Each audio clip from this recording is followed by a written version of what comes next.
So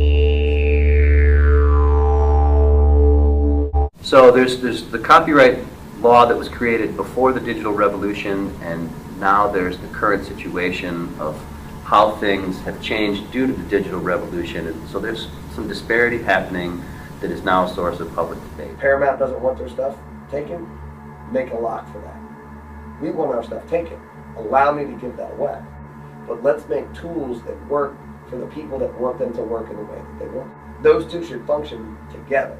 But that's not the tenor of copyright and intellectual property in this country. What is private space? What is public space? When something is put out there for anyone in the world to access. You have free culture, but it's hidden. Is it really free? When you are looking at a satirical take of something that is a satirical take of something that is a satirical take of something, where's that first layer? And what does that mean? What happens when there's Creative Commons work, but it's wrapped in a wrapper like YouTube that doesn't allow us to download? What does that mean for art? What does that mean for society? What does that mean for education? And the writer's mind kicked in, and I said, you know, I bet I could make a fictional narrative film. I used only footage from this KSU digital ethnography project done by Phil Wesh and his students, where they posted all these things. So we took all that footage from YouTube. Who owns the intellectual property of what they do, and can you recut it and reconstitute it and send it back out? Making a new story where no story existed out of the materials at hand. Who owns that? Who owns the you? Right? They're not actors.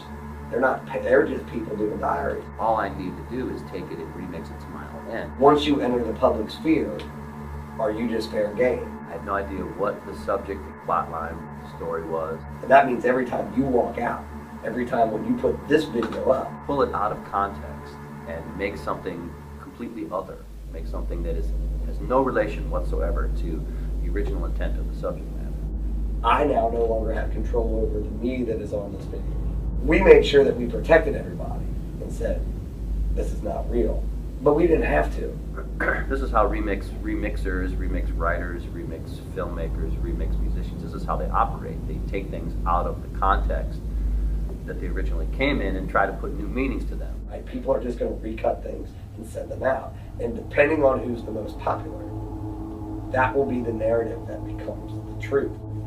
We talk about remixing, and there's lots of discussion about what remixing means, but there isn't any sort of scholarship around how to do it. The overall goal of this is to teach a course in remix writing, where students come together and look at raw materials of their own choosing and think about ways about how to construct original fictional stories. In fact, there's some case law that suggests maybe you don't want to do that, or if you do it, understand what you're doing, because you're going to lose and get in trouble. Educating folks on this stuff is an important step when I'm teaching 19-year-olds.